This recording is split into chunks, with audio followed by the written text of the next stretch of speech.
Bueno, muy buenas noches. Hay que celebrar el día de hoy, empezamos el coloquio a tiempo. 6:40. Bueno, y comenzamos entonces con esta noticia de que hace 55 años llegó el hombre a la luna, transmitida por uno de nuestros adorados medios de comunicación local, el ADN Medellín, y resaltado por nuestros amigos que no nos dejan pasar absolutamente nada. Bueno, y la traigo a colación, primero porque el coloquio es un lugar donde un poco venimos a hablar sobre, digamos, la manera como también los medios de comunicación a veces distorsionan las noticias justamente de lo que nosotros hacemos. Y esa noticia, digamos, que salió hoy bastante distorsionada en el periódico, es el tema del coloquio del día de hoy. El coloquio de astronomía es un espacio, si hay gente aquí que no lo conoce, es un espacio muy informal que creamos hace ya más de 6 años para compartir lo último, guarachas, digamos, astronómicas y del espacio. Pero hoy entonces nos vamos a concentrar, como lo anunciamos, digamos, toda la semana en redes sociales, en hablar de la celebración por estos días, y es digamos, el cumpleaños, los 55 años de la llegada del hombre al espacio. A Gagarin le faltaron solamente 384.700 kilómetros para llegar a la Luna, ¿cierto? Hace 55 años. Muy bien, entonces la noticia muy distorsionada, que pesar. Yo realmente tenía, digamos, la esperanza de que solamente fuera el subtítulo, pero cuando uno empieza a profundizar se da cuenta, pues, de que metieron las patas en grande el día de hoy.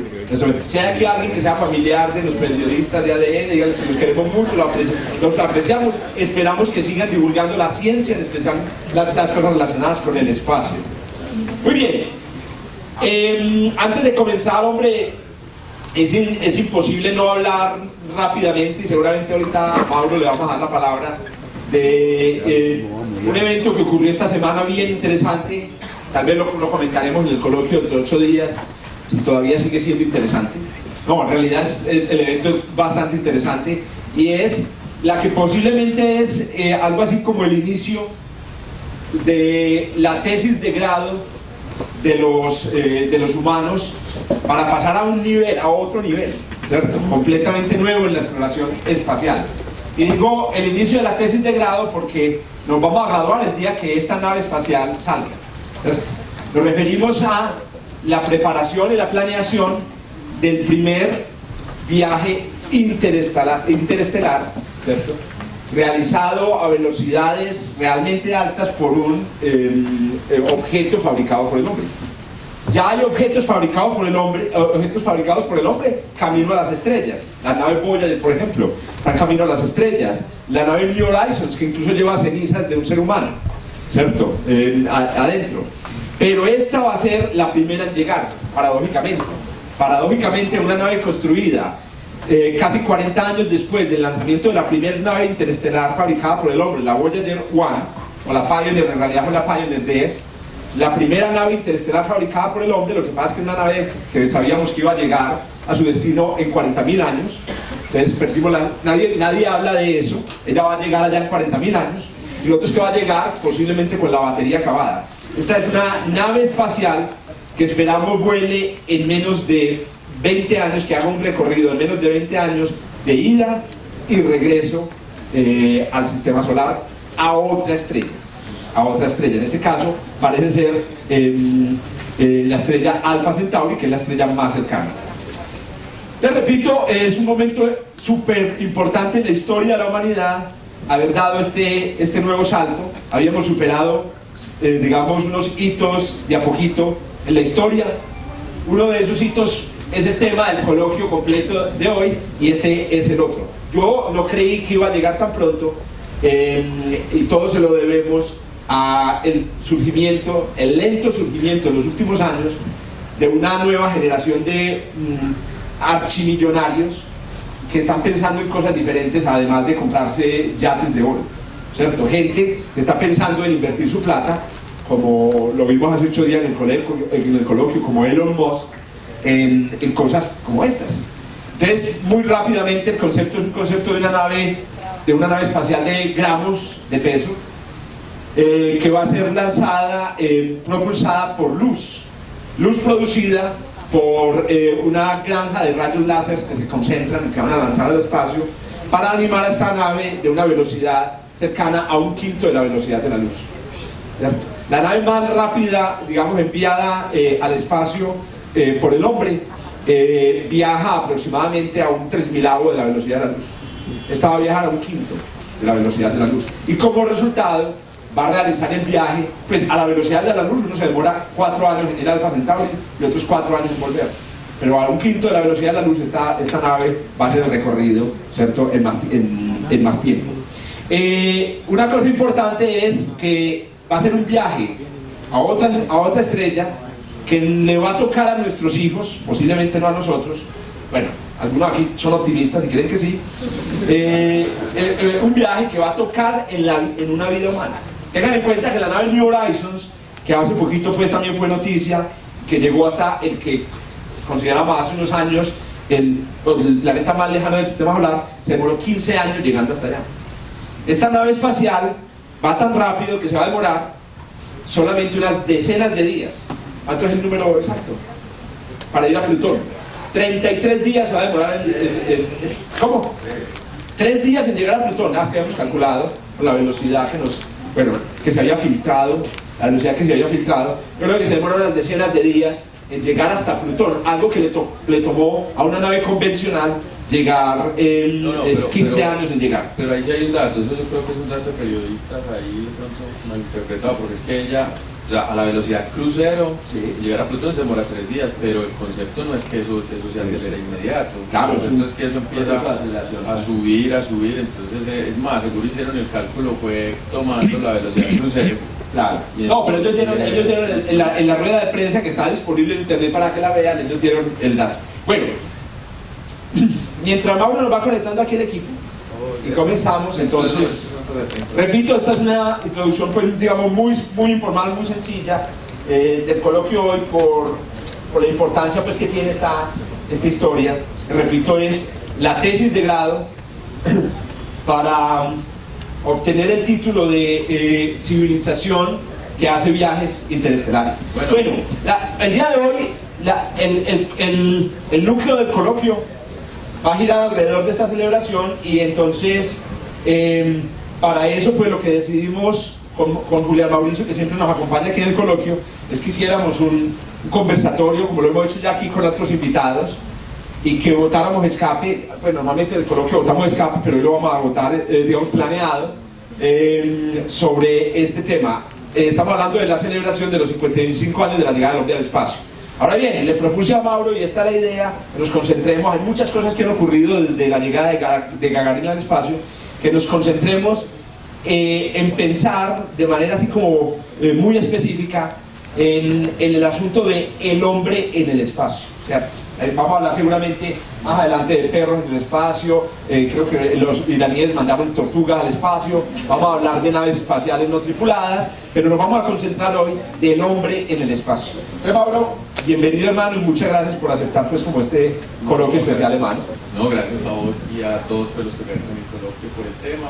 Es un tema que a mí bastante me gusta, y yo creo que es de los temas que en este asunto del espacio le gusta, les llega más al público, incluso no muchas veces por el mismo tema técnico de la exploración espacial, sino por todo lo que significó en el contexto de la Guerra Fría y de ese pulso que hubo durante los 50 hasta los 80 entre la Unión Soviética y los Estados Unidos.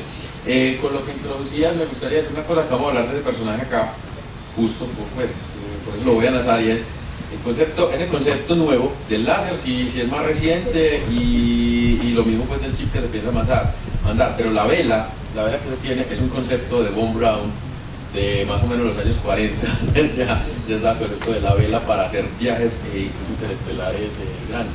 Correcto. Entonces, del hombre aquí vamos a hablar un poquito, pues, por ahí, para que todavía más o menos se vayan dando cuenta de la magnitud de la visión que tenía, que en muchas de sus cosas ya estaba lo de la vela. Muy bien, ahora se adelantó. Bueno, a propósito, que el anuncio fue hecho el día de la celebración de los 55 años de la llegada del hombre al espacio. Claro. O sea, fue una cosa, pues, obviamente premeditada. teniendo en cuenta que es que el 12 de abril desde el 2011 fue declarado por la ONU como el Día de los Vuelos Espaciales Tripulados.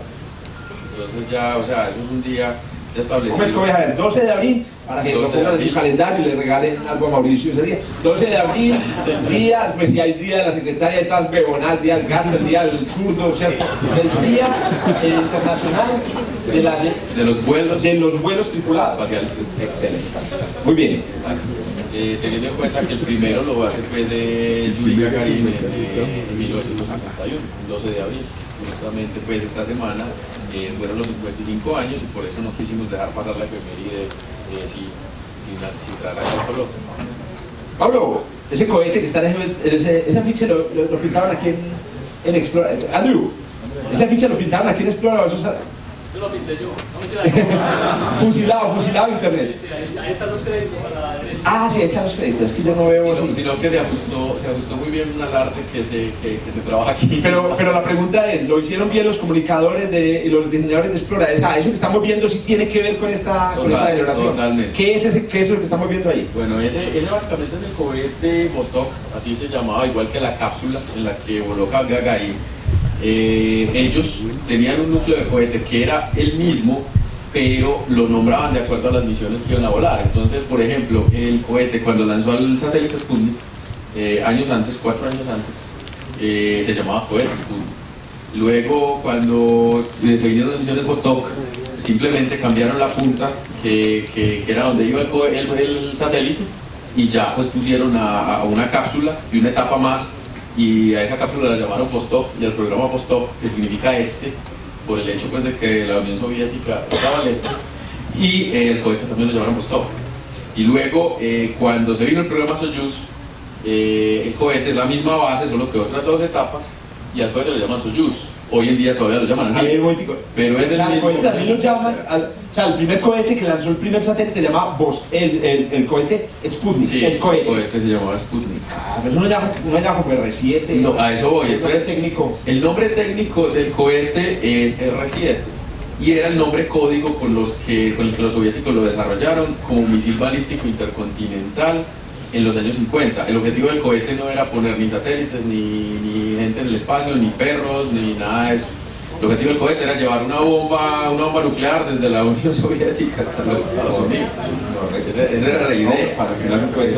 Entonces, el diseñador de este cohete, Sergei Korolev, que ya enseguida pues, en el camino lo vamos a tocar, se le encomendó fue diseñar un misil balístico intercontinental que fuera capaz de desplegar un arma nuclear en territorio americano. Son más o menos unos 6.000 kilómetros de rango que usted necesita para eso. Entonces necesita un animal de cohete. Korolev realmente la pasión de Korolev eran los vuelos espaciales, pero pues él sabía, resulta que vos para poner una cosa en órbita necesitas unos 7,8 kilómetros por segundo más o menos. No, dígame eso, Cristiano, hermano. Es prohibido mencionar datos así. No, el dato 8 kilómetros por segundo, ¿cuánto es eso? Más en kilómetros por hora, 28.000 kilómetros por hora, muy bien. Eso es lo que necesita para ponerlo una cosa en el espacio. Eso, y para usted llevarlo a un rango de 6.000 kilómetros a la Unión Soviética, a los Estados Unidos, póngale por ahí unos 6,2, 6,3. Kilómetros por hora. Kilómetros por segundo. Ahí sí no, más o menos póngale unos, sí, por ahí. El dato no es tanto, la idea no es el dato, el asunto de la lógica es, si tenés con qué una potencia para poner en órbita, automáticamente tenés para liberar la bomba. Entonces, a él le dijeron el cohete para la bomba, sí, pero él lo sobrediseñó con la idea de que fuera al espacio. Antes de dejar este oficio, empezar ahí con la primera imagen. ¿Por qué las lámparas aquí iluminando el cohete? ¿Para qué necesita iluminar un cohete dando que tiene un chorro de plasma por detrás? No, pero es que yo me pregunté cuando vi el afiche, ¿viste? Sí. ¿Para qué las lámparas? Era para un partido de fútbol de la noche, pero ¿para qué son las lámparas? Son gigantes las lámparas, porque todas las operaciones antes del lanzamiento que tenés que hacer ahí de técnicos y todo eso necesita iluminación. Sigamos con la final. Entonces imagínate, pues ahí se necesita tener eso y pues ya cuando vayan a lanzar, pues ¿para qué las vas a pagar por seguir viendo el cohete, no? Muy bien. ¿Por dónde comienza entonces esta historia, Mauro? Bueno, entonces aquí hay un asunto bien interesante y es que todo todo lo que fue el vuelo de Gagarin y todo ese asunto de la carrera espacial en los años 60, en plena Guerra Fría, no apareció de la nada simplemente porque la Unión Soviética y los Estados Unidos estuvieran en desacuerdo o tuvieran una rivalidad, sino que la cosa quedó así, mejor dicho. Fue consecuencia de ese round tenaz que fue la Segunda Guerra Mundial. En la Segunda Guerra Mundial, los alemanes, liderados por un señor llamado Wernher von Braun, logran desarrollar este cohete que ven ustedes ahí. ¿Y cuál era el objetivo de esto? Hitler quería bombardear Londres con métodos no convencionales, básicamente. Londres porque era lo que le dio más duro. O sea, le dio más duro ir. Él se metió, logró coger a Francia, logró invadir Francia, Bélgica, todo eso ya lo tenía. Abrió el frente oriental y pues también se pegó la embalada del berraco porque con los rusos se embaló, pero resulta que usted invadir una isla es lo más berraco que hay. Entonces, con Inglaterra nunca pudo. Y sí, pues en principio fue muy duro bombardearla con aviones, pero también se complicó porque al último los ingleses aprendieron a repeler eso. ¿Y qué tal con cohetes? Esta gente desarrolla este cohete inmediatamente termina la guerra, todo el desarrollo lo financian los alemanes, los nazis, y cuando termina, viene a estar operativo meses antes de terminar la guerra. Y los que se beneficiaron de esta vaina fueron los americanos, que lograron ya, cuando invadieron Alemania, coger toda la tecnología y los técnicos de von Braun y llevárselo para los Estados Unidos. Resulta que los soviéticos también, cuando llegan los soviéticos no les dejaron sino pedazos, casi todos se llevaron los americanos, pero sí lograron rescatar algo de lo que fue este cohete, algunos planos, pedazos, algunos técnicos no tan importantes como los que se llevó a Estados Unidos y se los llevan para la Unión Soviética. Una preguntita, porque claro, uno siempre comienza la historia con el B2, pero antes del B2 hubo algo cierto. Ahorita hablábamos de la NACA.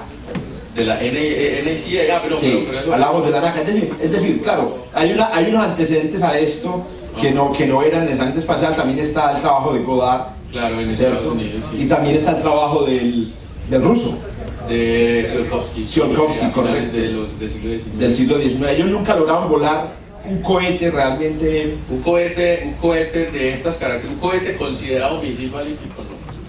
Porque es que este es considerado ya el primer misil balístico, no intercontinental, pero sí de un rango importante. O sea, saliendo desde Alemania y Bélgica, esta cosa alcanzaba Londres. Ya era, y con una carga grande, o sea, una carga explosiva de varias toneladas, creo incluso, no recuerdo bien el dato acá. O sea, esto ya era un cohete respetable como tal. Ya von Braun sobre este cohete tenía diseños que, evolucionando un poco, él le calculaba que para el año 47-49 podrías haber estado poniendo satélite con esto. Wow. Entonces, solo por este. Entonces, por eso pues ahí no nos fuimos hasta tan atrás, sino que nos fuimos a este cohete que es el abuelo de todos los cohetes modernos y que fue donde se pegó los Estados Unidos, en parte la Unión Soviética, porque la Unión Soviética no logra tener toda esa cantidad de técnicos, ni de planos, ni de partes, como sí lo hizo Estados Unidos. Entonces les tocó más desarrollarlo por la propia cuenta, que es uno de los méritos pues, que tuvieron los soviéticos. Bueno, yo me preguntaba, ¿a un cohete esto no se le puede montar a una persona? O sea, ¿qué dificultad puede haber en montarle a una persona a un cohete como este? No, a él se le puede montar a una persona. Estoy viendo ahí a un soldado, que me imagino que es un soldado americano. Esta foto es, sí, estos son soldados alemanes. Esto fue de las fotos alemanas que quedaron cuando ya lo tuvieron listo y estaban bombardeando Londres. Pablo, ¿sí?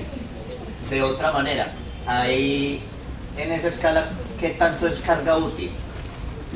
Sí, aquí arriba la punta medida el número de personas que puedes llevar.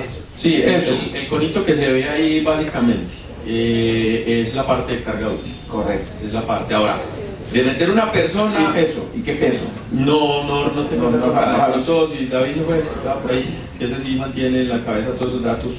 No recuerdo bien el dato en carga útil, pero era respetable. O sea, era una cosa ya creo que tal vez de la tonelada, algo así. Correcto. Y von Braun cuando diseñó esto, ya como estabas diciendo, estaba pensando en montar ahí a una persona. Y satélites de exploración espacial. Ellos en Alemania, lo de los alemanes fue formidable porque ellos arrancaron fue como aficionados por los años 20. Se fueron organizando, se fueron volviendo tan buenos aficionados que se volvieron profesionales. Resulta que tenían a un geniecito que empezó con ellos más o menos a eso los 16 años, que fue Von Braun. Von Braun era tan bueno que seguía cuando se vino la época nazi, el ejército nazi, les digo, no más, ustedes no van a ser más aficionados, los vamos a financiar. ¿Tenés el dato? 1,5 toneladas. Bueno, estaba más o menos, estaba... ¿Una tonelada cuánto es el número de personas?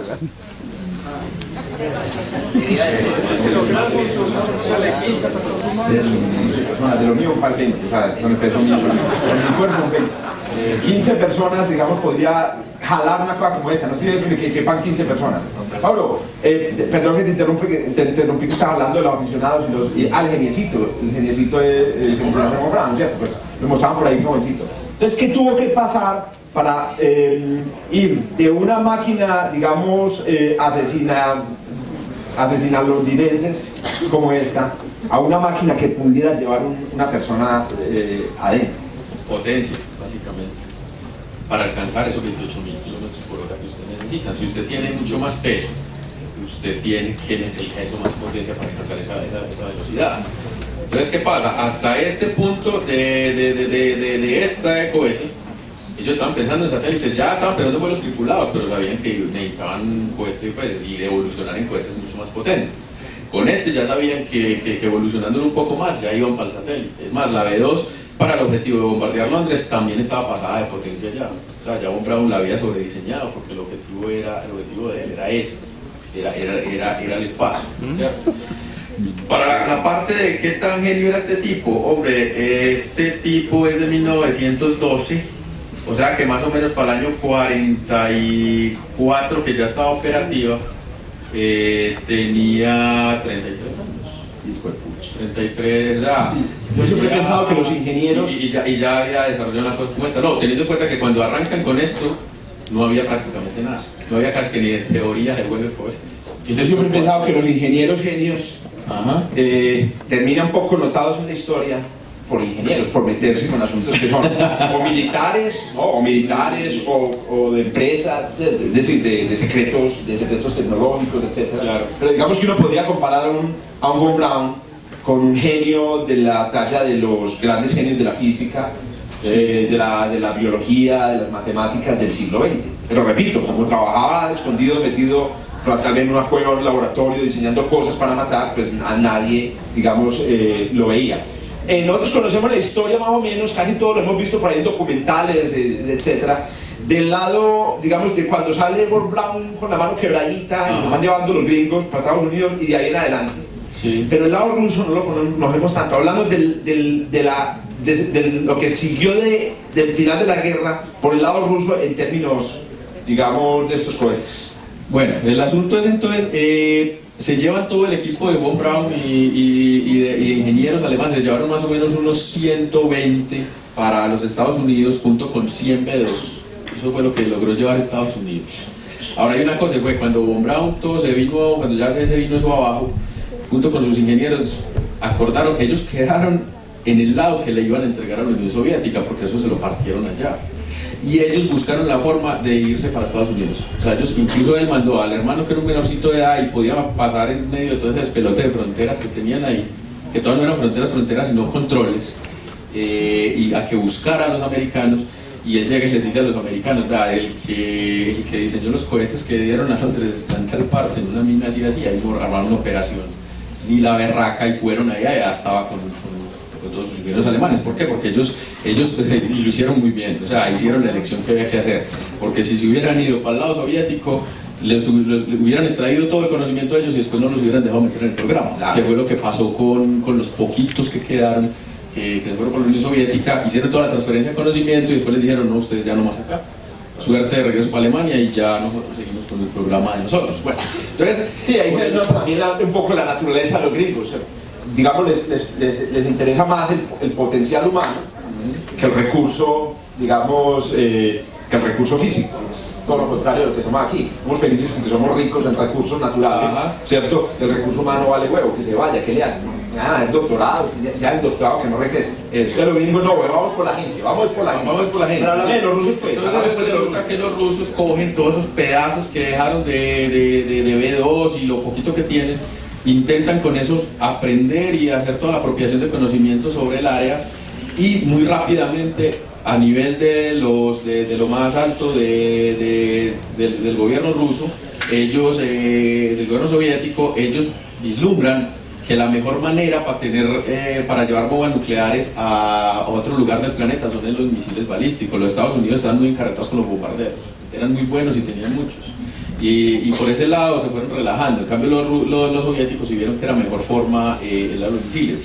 Entonces cogen a este señor, que este señor ya desde los años 30 venía jodiendo con cohetes por ahí, pero de una manera casi aficionada. O sea, no, él era un ingeniero tremendo aeronáutico, pero sí también jodía con cohetes, no como los de Von Braun, pero tenía un potencial tremendo. Con este señor demuestra rápidamente que es un teso en la parte de los cohetes, y entonces le dan vía libre para que empiece a desarrollar misiles balísticos intercontinentales. Y le entregan pedazos de B2 También, claro. ¿cierto? Le entregan pedazos de B2. Que es Sergei Korolev, que ahí lo vemos arriba en la fotografía de arriba. Esa foto es incluso cuando está en pleno vuelo de Gagarin hablando con él. Hablando con él pues en pleno vuelo, ¿cierto?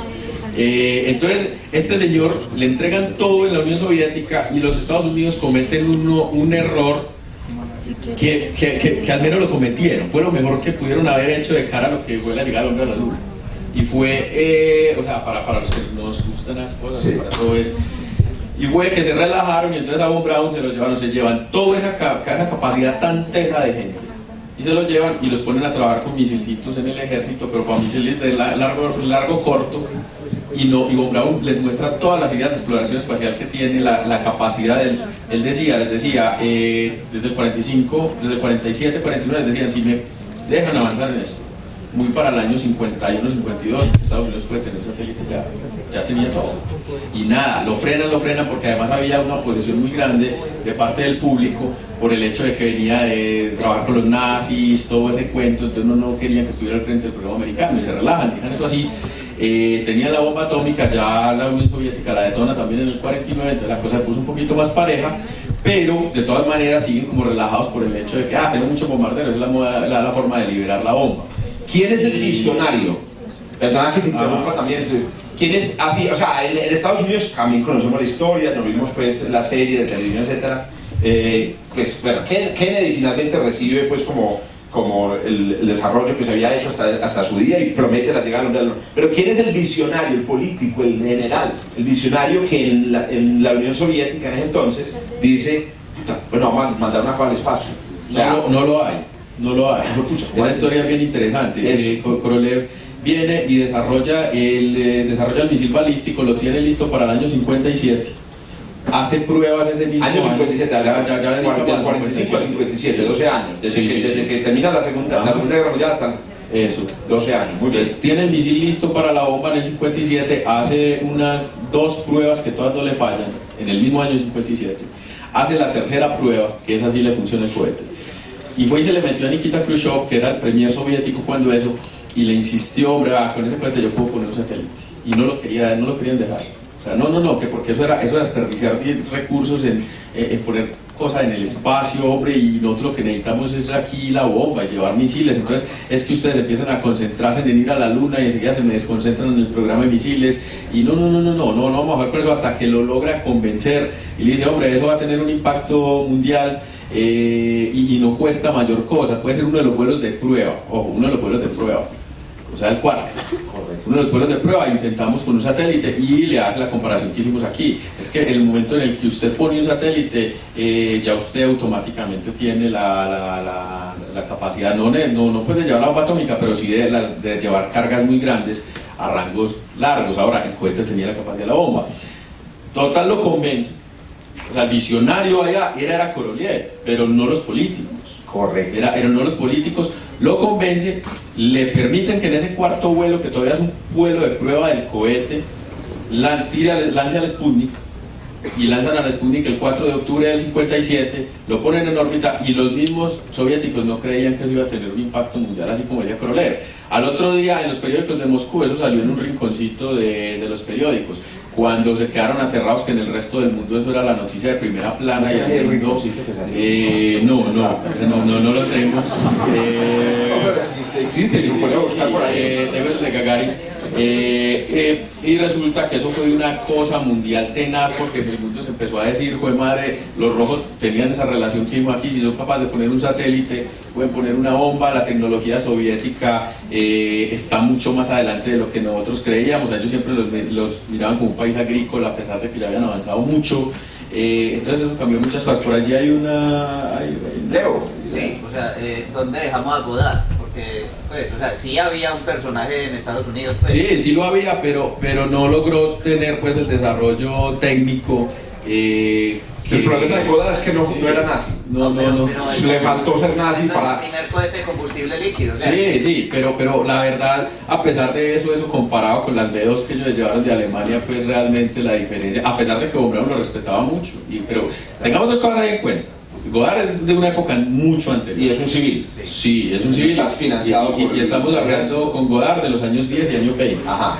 Y ya por allá los años 30 y los años 40 terminó trabajando incluso con el ejército de los Estados Unidos en pequeños cohetes que propulsaban aviones para aviones.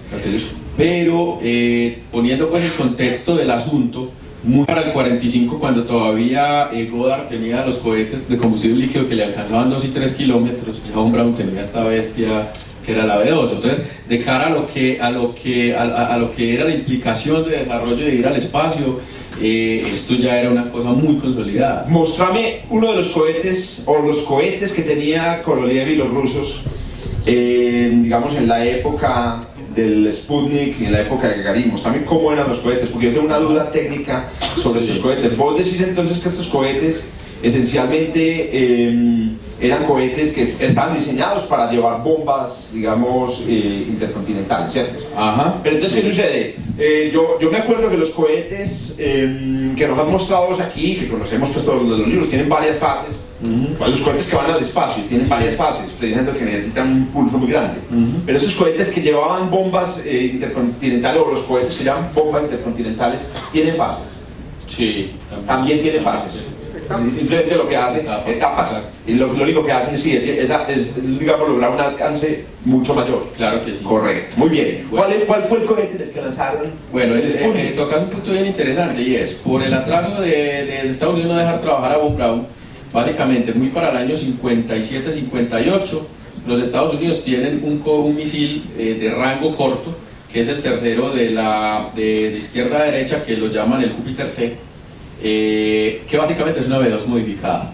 O sea, no se ve tan B2 por fuera, pero en cuanto a los sistemas y todo eso, es una B2 modificada, con mucho más potencia y ya pues con otros objetivos. El primero de izquierda a derecha es el R-7 soviético, que ya había desarrollado Korolev para el año 57, y como pueden ver hay un comparativo, el R-7 empujaba ya unas 408 toneladas y el Júpiter C-50. Entonces el atraso, lo que llamaban ellos el missile gap en inglés, o sea, el atraso en misiles, cuando ya lanzan el primer satélite alrededor de la Tierra, era tenaz. Cuando Von Braun tuvieron a Von Braun 12 años haciendo casi nada, porque no lo dejaban. No lo dejaban. Y él les había advertido eso como un berraco. Y yo aquí te rondo otra cosa. Lo berraco es que cuando lanzan ese satélite soviético, el Sputnik, los americanos venían ya también con el plan de lanzar un satélite para investigación científica, porque ese año fue el año geofísico internacional y los americanos tenían esa idea. Pero entonces le dicen a Von Braun, no, usted y su equipo no es el que va a lanzar el satélite, lo van a lanzar es americanos, con un proyecto que se llama Vanguard, que ahí lo vemos al lado derecho, y resulta que lanzan el Sputnik 4 de octubre del 57, a Vanguard lo programan para diciembre del 57, pero en ese intermedio, o sea, ya habían puesto el Sputnik y estaba el escándalo armado. Muy para noviembre, Korolev les pone la perra laica en órbita, que entonces es el primero, o sea, ya se viene la serie de los fiestazos y las primicias. Correcto. El primer satélite ya les pone el primer ser vivo, entonces todavía se azaran más allá, pero ¿cómo ha sido? Aquí no hemos podido responder, y la llamada a responder era el Vanguard. Y resulta que eso fue una humillación tremenda para los Estados Unidos. Estas son imágenes en directo que transmitieron por televisión en diciembre del 57. Que no lo vea el FBI transmitiendo, la verdad es una vergüenza nacional. Eso, y desde el Vanguard, y pueden ver el tamaño era esa cosita chiquita que hay ahí que se veía como una bolita dentro del cohete. Ven un cohete muy delgado ahí. y lanzan, prenden el Vanguard, como está ahí, estamos hablando de diciembre del 57, el cohete sale inmediatamente, explota. Eso fue una humillación tenaz para los Estados Unidos. ¿Quién monta el perrito ahí, hermano? ¿Quién monta el perrito en el Así terminó el Vanguard. Sí. Entonces, ahora, ¿de cuántos meses después del Sputnik que ocurrió esto? menos de 2 meses, más o menos. No les quedó sino la opción. Von Braun, resulta que Von Braun era muy apasionado, era muy teso, y en todo este periodo él vino preparando a escondidas, incluso desobedeciendo órdenes militares, porque él trabajara para el ejército de los Estados Unidos, y él ya venía preparando mucho para estar listo. Cuando pasa esto, en las horas de la noche lo llaman desde Washington, tiene vía libre para que lance el satélite. ¿En cuánto tiempo lo puede hacer? Y la respuesta fue: yo tengo que organizar cosas, pero en un mes lo pueden tener. Y al mes les puso el primer satélite americano adaptando el Júpiter C, que fue el Explorer 1. Entonces ese cohete reciente uno puede decir en realidad era un arma. El reciente era un arma, un misil balístico Listo, o sea que intercontinental. todo, digamos, el proyecto comenzó pues, con armas. Sí, en realidad, pues, digamos, todo el programa espacial comenzó con el B2, con el R7, que eran armas para llevar destrucción masiva, porque ellos no lo iban a llevar ahí, obviamente, digamos, voladores. Ellos lo que iban a llevar era una bomba ahí para destruir ciudades. Claro que sí. ¿Qué sucede? El grosor de este cohete ya empieza a ser como interesante para meter a una persona sentada. Claro que sí. ¿Qué grosor tiene eso? Esa cosa tiene más o menos unos 5 metros. 5 metros de diámetro. Sí. Yo creo que un poco más. Más grande que un ascensor.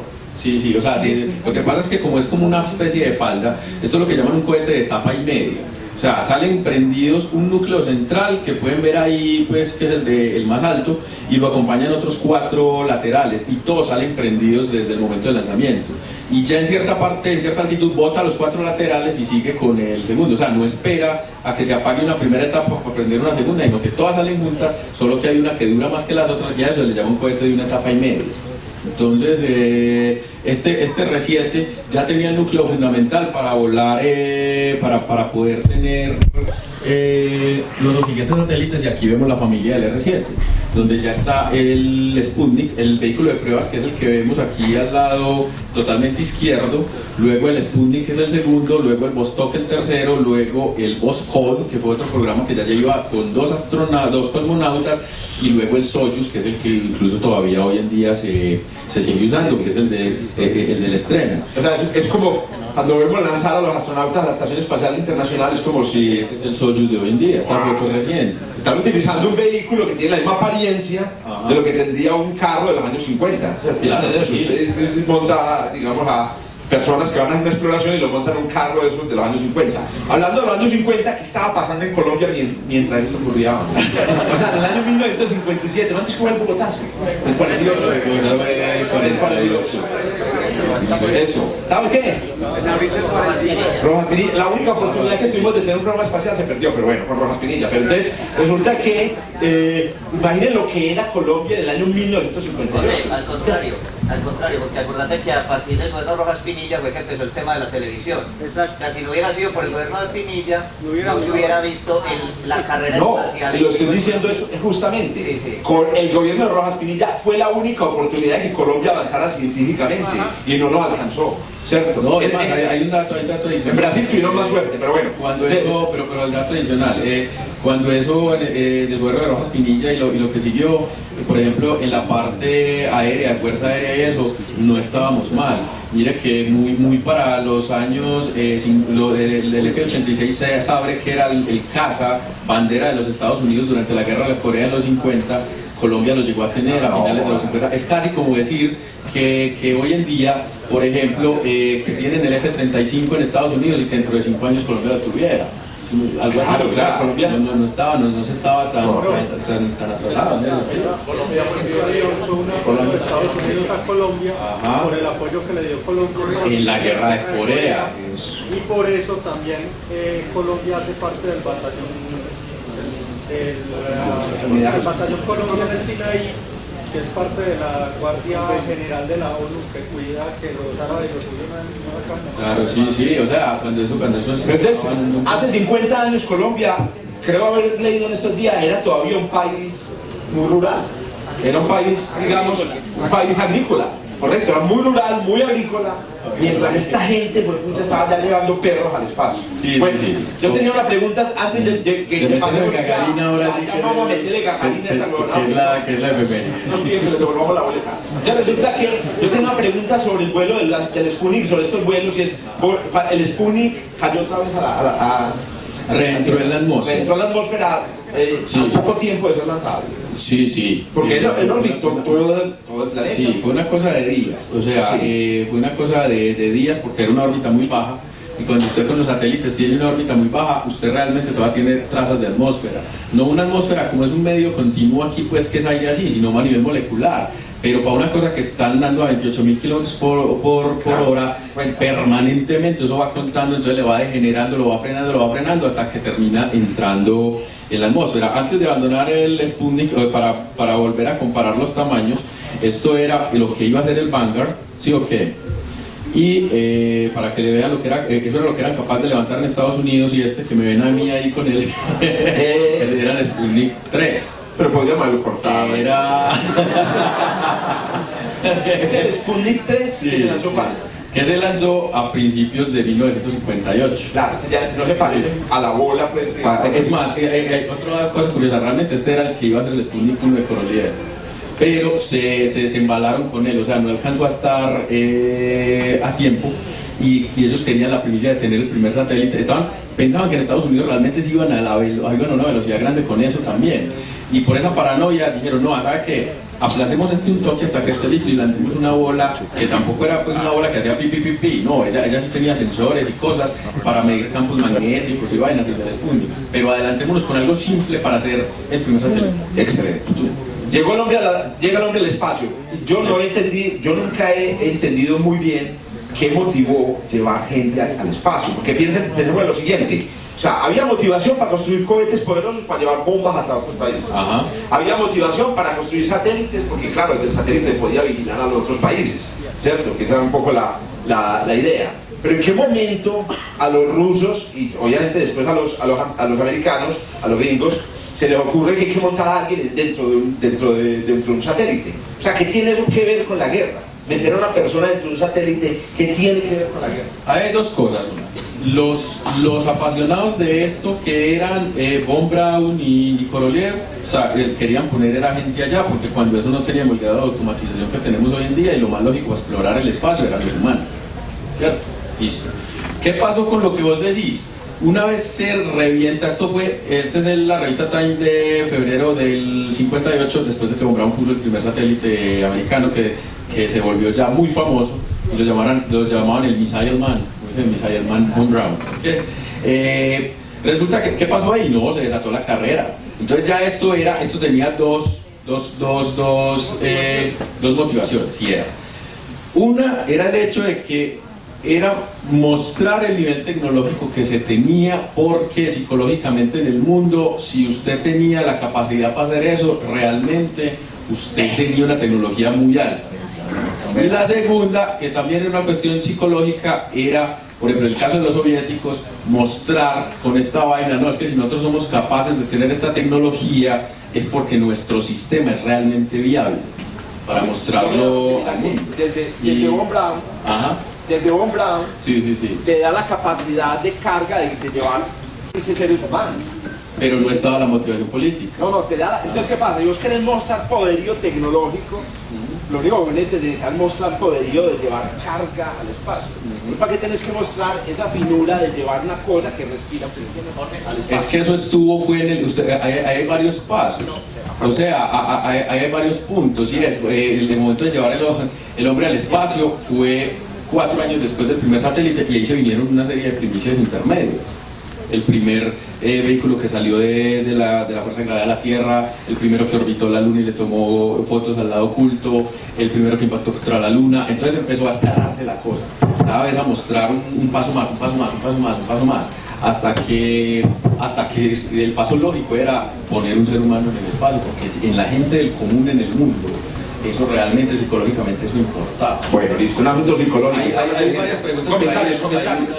No, principalmente era demostrar que era posible tener un tipo allá y volverlo a traer con vida. Eso significaba...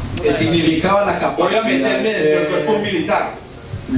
poco interesante. Mira que, por ejemplo, Porque vos no puedes desplegar tropas desde el espacio. O ya, tipo, se ve, sí, estoy viendo a Estados Unidos. Bueno, si puedes llevar una cámara y tomar. O sea, me parece una cosa muy interesante que los militares han llegado a pensar Es que ya no eran los que eso era militares, estratégico. eran los políticos. Ya entonces se metió a los políticos. Es que el asunto se volvió propagandístico. Eso es, exacto. Y hay un documento, no sé si usted lo conoce, un documento donde en una de las reuniones del secretariado del Partido Central Comunista tocaron ese tema y dijeron, bueno, si nosotros vamos a dominar el mundo, echémosle para adelante, pero fue político. Para los que me están siguiendo a entender, el asunto de la política. Hay otra opinión allí. Se llama guerra psicológica. Claro, es que es una cuestión Excelente. psicológica. O sea, nació la guerra psicológica. Es que no hay, seguramente los historiadores de la guerra nos dirán que había otras maneras de psicología. ¿Por qué? ¿Cómo seleccionaron a Gagarin? Yo siempre me pregunté, no me acabo de preguntármelo hace 10 semanas. ¿Por qué en la selección de los primeros del primer cosmonauta ruso no había mujeres en el grupo de selección? Terminó siendo Gagarin y no otro y no otra. No, porque simplemente cuando eso pues la sociedad veía a la mujer de una manera muy diferente a como se ve hoy en día, tanto en ambos bandos, en el bando soviético como en el bando americano, siendo que incluso los soviéticos luego se dieron cuenta que era mejor mostrar que el sistema era incluyente ante el mundo y decidieron que en las Vostok iba a volar una mujer, pero en el grupo inicial no estaba Valentina Tereshkova, que fue la primera mujer en el espacio, eso fue ya en el camino. Entonces, mostrarlo a Gagarin, que no le hemos visto la cara, hombre, ya hemos hablado de él. ya vamos a pasar a Gagarin. Entonces, no, los soviéticos cuando ya se tiran por el hecho, ya la carrera estaba muy escalada, estamos hablando de 4 años, de 3 años, si hablamos del año 60, desde que se lanzó el Sputnik, y eso fue una velocidad, eso fue muy fascinante para esa generación, porque eso fue una velocidad tenaz. O sea, empezaron a venirse las primicias, el primer satélite, en menos de un mes el primer salido en el espacio, luego responden los americanos, se les revienta de cohete, pero pa' enero del 58, que fue el de Von Braun, ponen el primer satélite de los americanos, o sea, 3 meses. Luego se vienen en ese mismo año 58, la primera sonda que sale de la gravedad de la Tierra, que lo hicieron también los soviéticos. Luego, para el 59, fotografías de la cara oculta de la Luna y primeros impactos contra la Luna que lo hicieron los soviéticos. Los americanos también haciendo primeros descubren los cinturones de Van Allen alrededor de la Tierra con el Explorer 1. El Explorer 1 se le bloqueó un sensor, no sabían qué eran los cinturones, después lanzan el Explorer 4 y en ese lo descubren.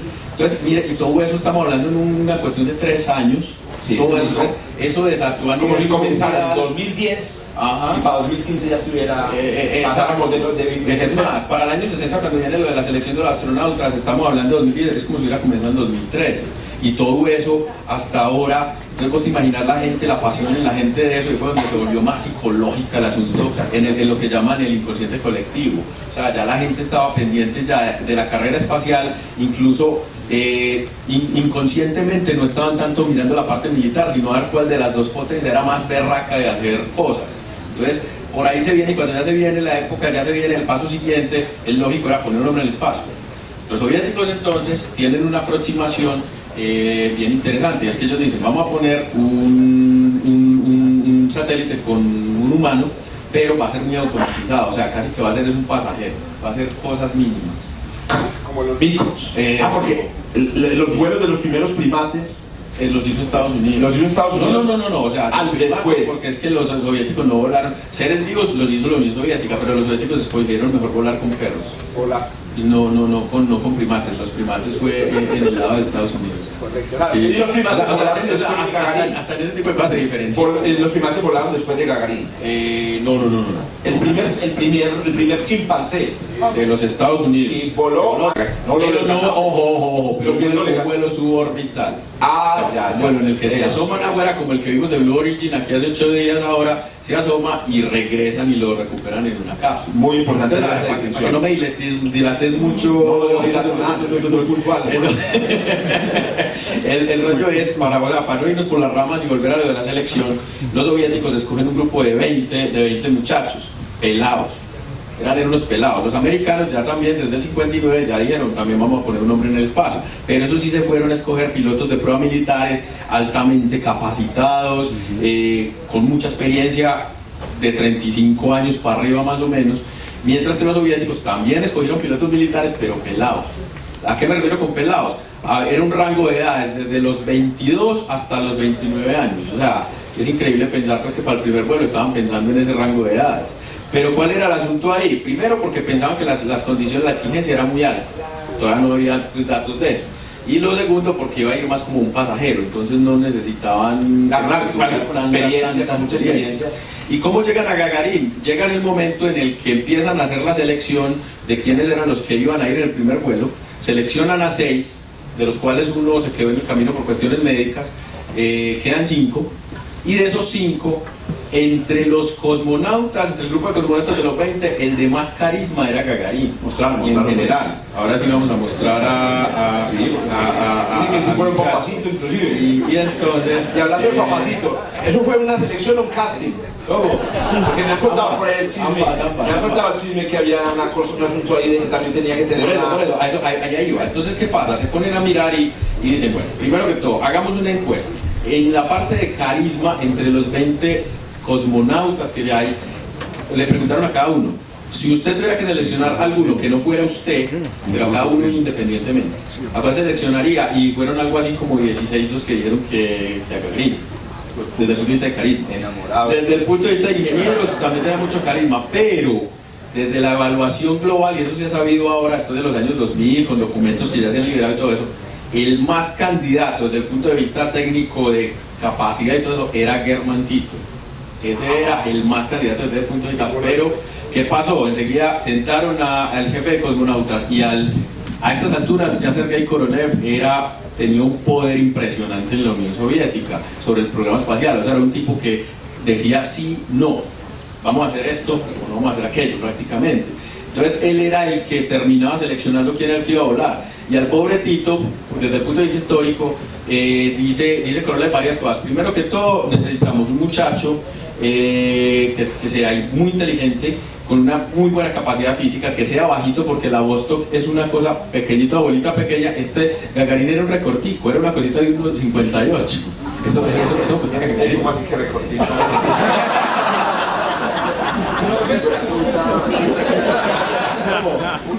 1,57, bueno, me equivoqué en un centímetro. No, pero esos eran más altos, esos estaban por los 1,70, más o menos. Eso. Entonces resulta que evalúan todo eso, y al pobre Tito, ¿sabe cuál fue el punto que llegaron? Termina diciendo Korolev, una de las lo último que necesitaba en las características del cosmonauta era que tenga una sonrisa bonita y bien grande, para cuando pase el vuelo mostrárselo a todo el mundo, ¿cierto? Y resulta que el pobre Tito, aparte de eso, llegan a decir, o sea, es este punto de que te dicen, vos sos muy bueno, pero no vas en el primero. ¿Por qué? Porque ellos tenían planeado que el primero fuera solo una órbita y que el segundo vuelo iba a ser de 24 horas. Son muy grandes. Y dijeron, vos sos tan bueno que realmente vos sos el hombre para el vuelo de 24 horas. Y la personalidad. Y Yuri decía eso. Korolev llegó como a expresar, Yuri no está tan preparado para las 24 horas. Para eso Tito, o sea, Tito era el cosmonauta duro del grupo. Pero entonces, por todas esas razones, escogen a Gagarin, y los cogieron solo 3 días antes del vuelo. Y en esa foto, la tengo aquí, resulta que esto es camino a la plataforma de lanzamiento. Los mandaron a los dos. ¿Le sacaron las cordales antes de mandarlo? Los mandaron a los dos. Iba Gagarin, claro, el de atrás es Tito. Gagarin era el titular, y por si alguna cosa se mareaba, se enfermaba o se paniqueaba, lo que fuera, camino al cohete o incluso ya montado, tenían listo a Tito para volar también. Dato curioso ahí, por allí tiene una opinión, antes de hacer un leve break, es las famosas letras CCCP, que son pues URSS, pero en el cirílico de ellos, se decidieron ponérselas horas antes. Y no fue una cuestión de orgullo nacional, fue porque decían ellos, a ver, esta gente van a caer por allá en Tyuratam, que es toda esa estepa, que es de Rusia, y van a caer allá, y de pronto los ven cayendo así y piensan que son americanos que cayeron de un avión, porque habían tenido el año anterior un incidente con un U-2, un avión espía que tumbaron y el piloto cayó. Entonces hay que ponerle esas letras para que los campesinos se den cuenta que es de nosotros, que es soviético. otra pregunta, que iba a preguntar algo por ahí, Leo. No, era respecto a Pongan el micrófono a Leo ya. una anécdota muy conocida de Gagarin, ya luego del vuelo. Es muy conocido una anécdota respecto a la facilidad con la gente. O sea, en un viaje, dicen por ahí a Manchester, ya en exhibiciones pues del personaje, decían que si era posible que la gente lo esperara bajo la lluvia, que él también podía estar bajo la lluvia, o sea que no. Sí, es más, ese viaje a Manchester era que estaba lloviendo, se vino el agua y entonces pues la gente seguía mojándose con tal de verlo, y a él de una pues le dijeron, no, si quiere métase pues en el carro para que no se moje eso, y él dijo eso, si la gente está siendo capaz de mojarse para venir a verme, ¿cómo no me voy a mojar yo para saludarlo a él? Entonces, era un tipo de carisma tremendo, como se ve pues en la sonrisa. Mostraron la lavadora a la que lo metieron. Entonces la lavadora a la que lo metieron era una cosa de este estilo, otra vez la persona a la derecha es para la escala, es la escala que pasa. Eso, llamé a un astrofotógrafo por ahí que hace Photoshop para que Más o menos. Esta cápsula es la cápsula real de la que voló Valentina Tereshkova, que fue la Vostok 6. O sea, esa cápsula estuvo ahí afuera, incluso ahí se ve pelada, y se ve por el lado de encima, que se ve como pelada, y fue por el lado por el que entró a la atmósfera. Y en esta voló Valentina. Y resulta que, mire la bolita que es, ahí ven pues con el comparativo, estoy yo ahí parado al lado de ella, es una bola muy pequeña, por lo que realmente el cosmonauta tenía que ser cortico.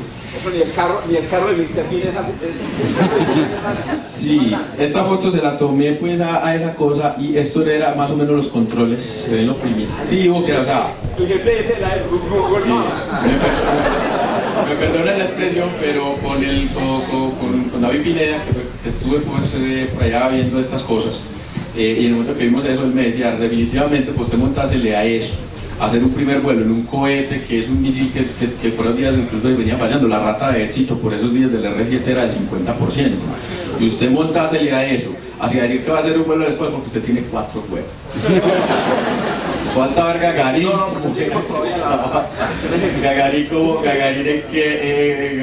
¿qué otras posibilidades, qué otras facilidades y todo? Hablemos de la probabilidad de que yo una de las cosas que a mí me parecen más complicadas de lograr avances tan grandes, tan significativos hoy por hoy, es que para montar a una persona en una nave se debe garantizar que la probabilidad de que sobreviva es del 99.95%. Claro, sí. ¿Cuál era más o menos estimada la probabilidad de que este tipo se muriera en ese viaje? Menos del 50%, o sea, la primera probabilidad era el cohete.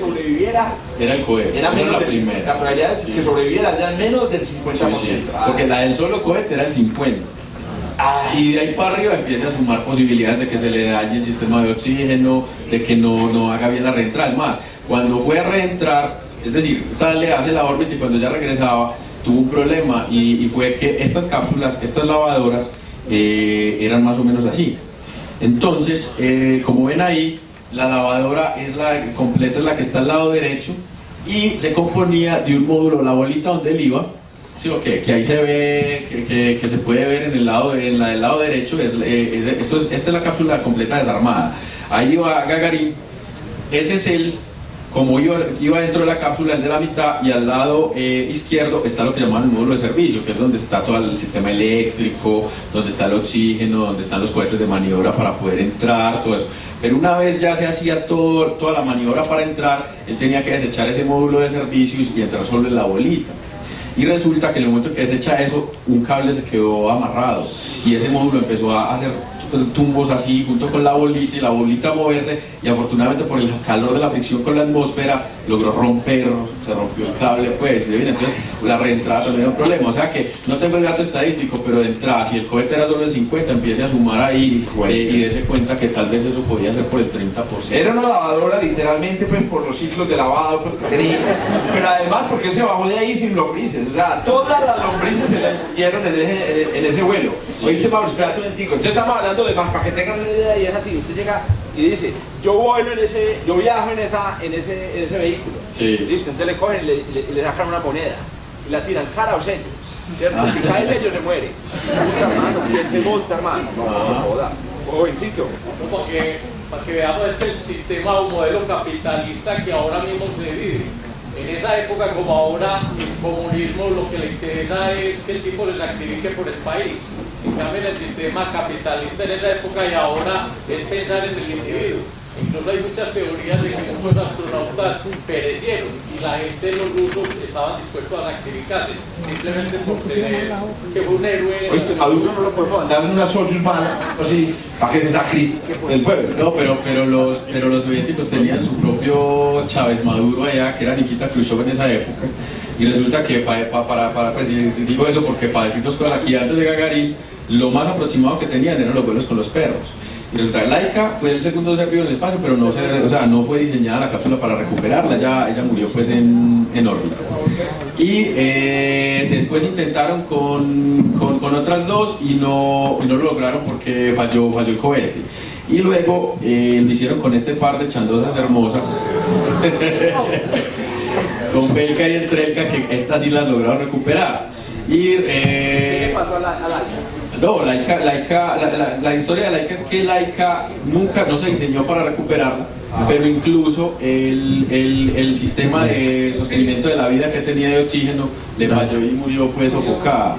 Pero así no hubiera sido así, en la reentrada no había sido diseñada para Parece recuperar. que la muerte por sofocamiento no es tan mala. Pero una parte morirse, digamos, congelado, otra parte morirse quemado. ¿Cierto? En este caso simplemente que el CO2 empieza a aumentar Y usted se va durmiendo, sí. La perrita murió durmiendo. Es lo que llaman la muerte dulce, cuando alguien deja prendido un carro en un garaje. ¿Puede más una sacrificada veterinaria hoy en día? Bueno, entonces mira, el rollo con ellas vuelan, estas ya, como ellas eran parte de las pruebas ya para volar un ser humano. Belka y Strelka volaron finales del año 50, del año 60. Y a Gagarin lo tenían, es mal, volaron como por septiembre, octubre del 60 y ellos esperaban hacer el vuelo con un humano en diciembre, o sea, antes de terminar el 60. Ellas la recuperan y el que es el Chávez Maduro de esa época, que era Nikita Khrushchev, después de eso, Strelka, que es la perrita del lado derecho, tuvo perritos y le regaló a Kennedy uno de los perritos. Por ahí ya está, descendientes. De más, pero sí, una cosa muy curiosa. Ahora, ahí empato con la opinión que... sí. Antes de que era flechita. Ajá. La selección de estos perritos. A ver. Estos perritos eran chandositos porque eran pero muy ¿Quién bien. va a llevar un chau chau, huevón? Porque no eran de raza ni nada de eso, simplemente un perro común y corriente de los perritos que recogían en la calle y los llevaban a lugares en Rusia pues para cuidarlos. Y de ahí los seleccionaban, y Korolev mismo los seleccionaba. Korolev es un tipo que lo caracterizaban porque era muy fuerte, pues de un carácter fuerte para sacar adelante las cosas, un tesón tremendo con sus ingenieros, pero dicen que era un tipo muy tierno. Y en ese sentido, con los perritos dicen que antes de los vuelos él jugaba todo el día con el perrito antes de montarlo al R7 y les ponía los nombres, y por eso los nombres que tienen ahí en ruso realmente son en diminutivo. Belka y Strelka se los puso Korolev y son Ardillita y Flechita, que son así en diminutivo para las dos perritas, y siempre seleccionó fue hembritas, no sé por qué, pero siempre fueron bebés. Ah, tenía. Sí. Es el diminutivo como era el aumentativo. Muy bien, hablaron de la llegada de Gagarin, entonces cayó de verdad Entonces el asunto no, es que lo que mencionaron vale la pena. El vuelo estaba para finales del 60 y resulta que en ese intermedio, en una prueba en un ambiente de oxígeno puro que había con un cosmonauta Alexander Bondarenko, no recuerdo el nombre, lo dudo ya, pero si era apellido sí, Bondarenko, se les quemó adentro de esa vaina. Entonces con eso atrasó los vuelos, o sea, hubo lo que dice él, y eso lo vinieron a liberar fue en los años 80. En los años 80, lo de Bondarenko, sí.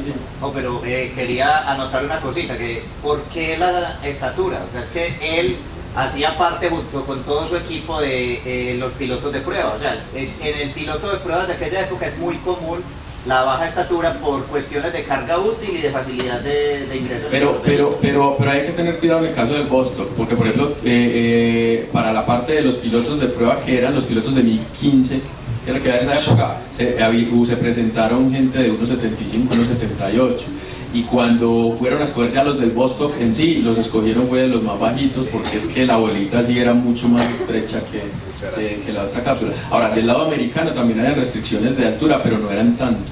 Ya, por ejemplo, John Glenn sí, estaban como unos 75, unos 78, Alan Shepard era alto.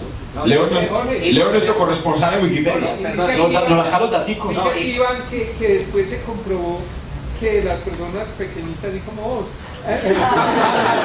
aguantan más la vaina de las fuerzas G y... Mola, Sí, fisiológicamente andan muy bien. Y que como pilotos de prueba ya lo que se lo había matado hace mucho. Uy, sí, esa es otra cosa. Vienen ya esterilizados. Sí, ese punto, o sea, ¿por qué pilotos de prueba y no científicos o otro tipo de profesional? Porque es que ya esta gente venía con una fisiología muy comprobada, con una psicología también de vuelo comprobada, ambiente bajo estrés, un piloto de combate, como imagínense las situaciones que se han enfrentado, entonces todo eso hacía parte de por qué pilotos de prueba. Esa bolita en el espacio, ¿cómo controlaban que no se fuera, cierto, dando vueltas? Eso tenía unos cohetitos. Yo le vi como unos tanquecitos ahorita que con esos cohetes se puede controlar el direccionamiento. Tenía una ventanita, ¿cierto? Allá, pero él no miraba por ahí, él hacia atrás tenía una ventanita y él sí miraba, sí podía ver, pero era como un periscopio acá, donde él podía observar y él fue describiendo a medida que hizo la órbita completa, escribía por dónde iba pasando. Incluso de la órbita, él pasó por abajo por el Cabo de Hornos aquí en Sudamérica y allí fue uno de los puntos que él describió. Nunca había pensado en la órbita. Esta fue saliendo de allá de la Unión Soviética, lado derecho sale, se va por todo el norte se va por todo el norte de la Unión Soviética, viene aquí, no se ve allá, ok. De la Unión Soviética, pero en el mapa más o menos se puede visualizar, aparece casi por Alaska, por todo el Océano Pacífico, bordea casi paralelamente la costa de todo el continente americano y de nuevo la coge hacia arriba, abajo, sobre casi en la Antártida, pero para la visual que él tenía desde la cápsula alcanzaba a ver parte de Argentina y Chile, entonces él reportó esto, porque mira que todo ese trayecto de abajo abajo casi no tenía... ¿A qué altura estaba volando? Perdóname. Eso era una órbita baja de unos 200 y kilómetros. Que la de la estación hoy es 380 más o menos. Correcto. Entonces llegó de verdad, llegó a reconocer la punta de Sudamérica. Él en todo el vuelo que estaba atado minuto por minuto lo que iba diciendo, él reportó el cabo a Sudamérica. No, eso es muy bonito.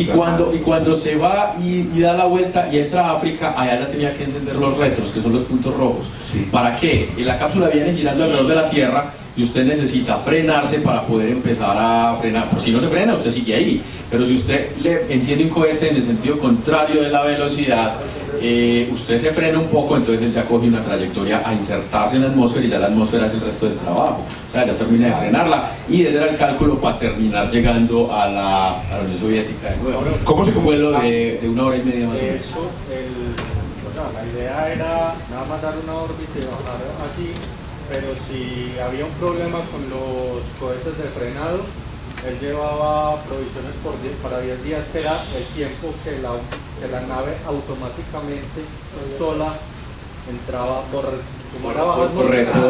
atmósfera, sí. Es un dato bacano que nos está contando aquí Cali. Podía frenar y en 10 días la nave automáticamente iba a bajar. Nos cuenta ahí Carlos que en 10 días la nave bajaba sola, entonces le llevaba mantequilla para 10 días. Interesante. Ahora te contás. Interesante porque fue uno de los puntos en los que Korolev también a última hora era como pensando en mejor mandar a Tito en el primero, también por eso, si pasa algo, por lo que ya han dicho, este tipo aguanta más. Pero al último se fueron pues con Yuri. Hoy en día pues hay antenas de radio por todo el planeta y entonces la comunicación con la Estación Espacial Internacional, no, y satélite naturalmente, pero en ese entonces ¿cómo era la comunicación con la cápsula? Tenían barcos regados por todo el mundo y estaciones en países amigos de ellos. Por ejemplo, en ciertos países africanos habían estaciones terrenas soviéticas y por el resto del mundo ponían barcos. Así mismo lo hacían los americanos. que les decían estaciones rastreadoras, ¿no? Ajá, Correcto. exacto, tracking station. Bueno, y él no dijo una palabra así como el primer paso, ¿cierto? El primer vuelo para el hombre, un pequeño vuelo para el hombre. No, nada de eso. en ese sentido, ¿Cuál era más parte? pero en ese sentido hay una cosa, hay una frase que dicen que dijo que fue que salió allá afuera y que no vio ningún dios. Ah, Eso es No, pero hay una no, es que tampoco pero, ya. claro. Sí, sí, esa es una, pero que eso ahora está en debate. Ahora se dice que eso fue más político y que eso no fue así. Ateo, comunista, ateo. El discurso, él sí dio un discurso antes de salir en el cohete, pero incluso pues un historiador ahora reciente muy bueno, un man muy teso que ha recopilado la historia de los vuelos espaciales soviéticos, dice que fue un discurso como muy burdo, o sea, no fue algo tan bonito, pero como si lo hizo Neil Armstrong, que la frase sí la llevaba muy Pensadita. Una pregunta, lugar de lanzamiento, lugar de aterrizaje, pero él sí dijo, vámonos, Sí, ya voy para allá. y es brindis. Sí, exacto. Entonces el rollo es Por eso el almacén una frase tan bonita, porque la frase de Neil Armstrong cuando llegó a la luna es una frase realmente pensada. Pues eso no se lo inventó él allá. Y resulta que estos fueron, pues, esto es lo que se consideran las primeras palabras de los vuelos espaciales tripulados. Y es, básicamente, Korolev está ya a punto de apretar pues, el botón rojo, por decirlo así. Y lo que dice Korolev es de etapa preliminar, intermedia, principal, despegue, te deseamos buen vuelo, todo está perfecto. Y esa palabra, poyekali, es aquí vamos, o vámonos, simplemente, que es considerada que fue la primera palabra de los vuelos espaciales tripulados para forever, porque así hayan por allá no sé cuándo vuelos interestelares o lo que sea, suponiendo pues que haya con humanos o lo que sea, siempre la primera palabra va a ser esa, y, Claro, y la claro. consideran así. Entonces él dijo eso, y esa fue más como que se le salió de la emoción ahí. El caso cuando Neil Armstrong llega a la luna y pisa la luna y dice, realmente él fue por una cuestión de radio, pero lo que iba a decir es, esto es un pequeño paso para un hombre, no para el hombre como la tradición, sino para un hombre. Un gran salto para la humanidad, eso es una frase es una frase pensada, eso es así, yo creo que la llevaba él guardadita para su entusiasmo. En este caso sí fue una cosa muy simple. Vamos a traducir del ruso al español más bien algo así como heroíno. Algo así. Sí. Con Korolev aquí hay una cosa bien interesante hablando de las 4 pelotas que hablaba el amigo mío, y es Gagarin estaba medio preocupado los días antes, un poco preocupado, pero ¿Era soltero? normal. No, era casado.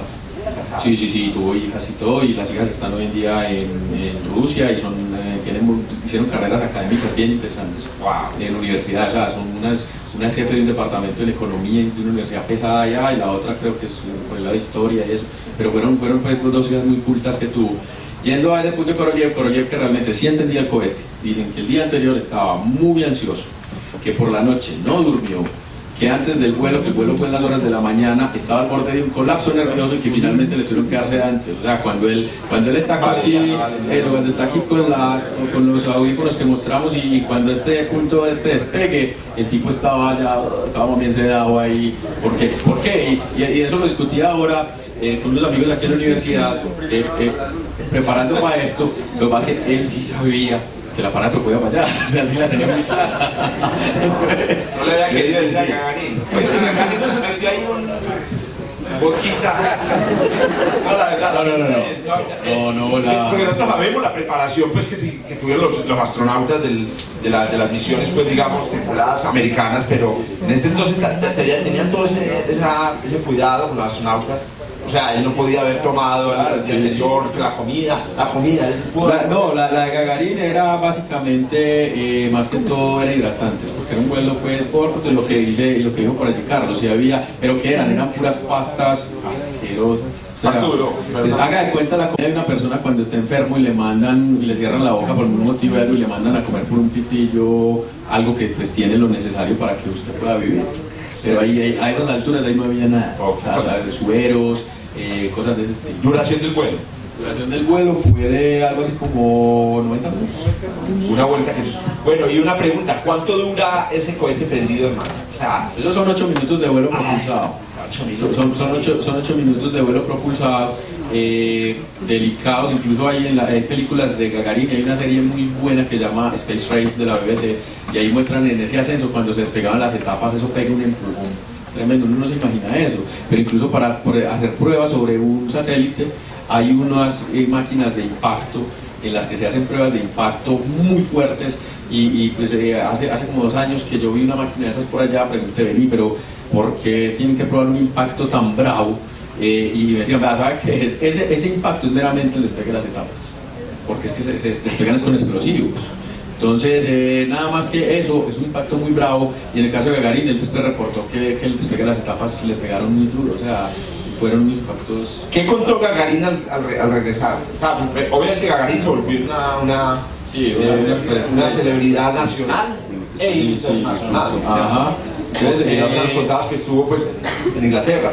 Ajá, no, al otro día, luego de la órbita, esto es un periódico de los Estados Unidos, específicamente de la ciudad de Huntsville, que era donde vivía Von Braun y donde se desarrollaban los cohetes americanos. La primera emoción pues fueron cosas como relativamente simples, y él decía, es una cosa pues hermosa, o sea, es increíble lo que es la Tierra desde el espacio, fue el primero que la vio. Usted lo que le el primero en circunnavegar en la Tierra solo, ¿cierto? Sí, el primero en hacerlo solo y el primero en poder ver la perspectiva real, porque pues las cámaras que habían, sí ya habían satélites que tomaban fotos de la Tierra desde el espacio, pero eso era de muy baja resolución y muy malo. Para usted, pues, para usted ya luego estar ahí arriba y ver desde allá el planeta. Entonces, el asunto es, él llega diciendo, es una cosa muy hermosa, muy tremenda, pero la sensación en sí no le gustó mucho, o sea, la sensación de la microgravedad, así como que le pareció que no era una sensación muy rara por tanto tiempo.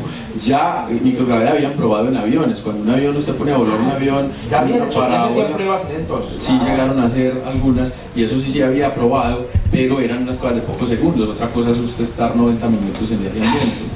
Y ya lo otro son cosas pues muy técnicas, o sea, lo que él reportaba, porque a él sí lo pusieron a hacer unos ejercicios de motricidad, de reflejos y ese tipo de cosas, pero básicamente pues ahí lo tremendo fue que la impresión de ver el planeta desde allá fue muy, o sea, que cambió la vida para él. ¿No nos contaste dónde cayó?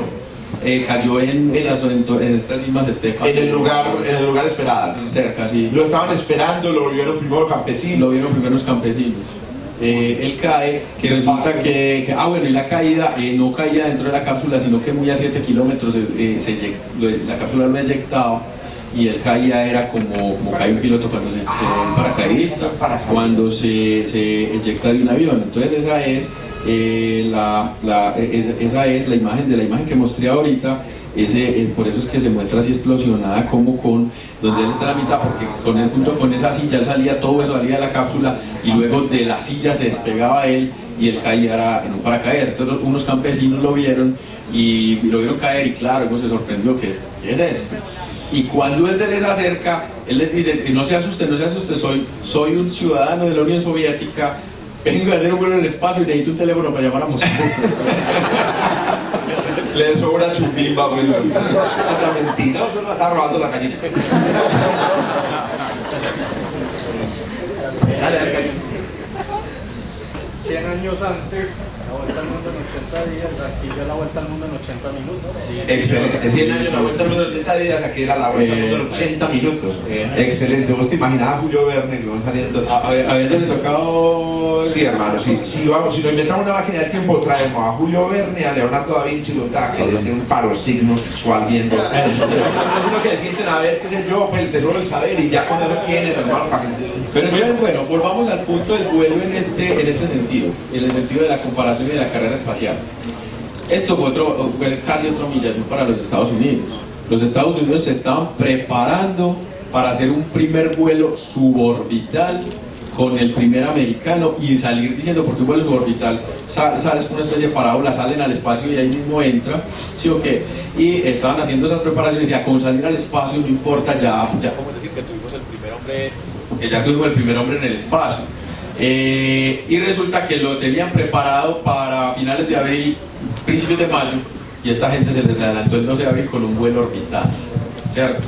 Entonces les tocó ya el vuelo con Alan Shepard, así se llamaba el primer astronauta que voló, aquí lo vemos, de parte de los Estados Unidos en vuelo suborbital. Y antes de que me des en qué terminó la vida de Gagarin, o sea, ese man que hizo después de esto. Después de esto fue una mezcla de éxito y fracaso profesional.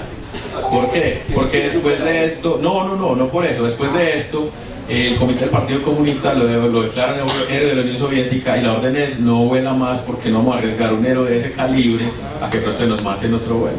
Entonces resulta eso, pero entonces ¿qué pasa?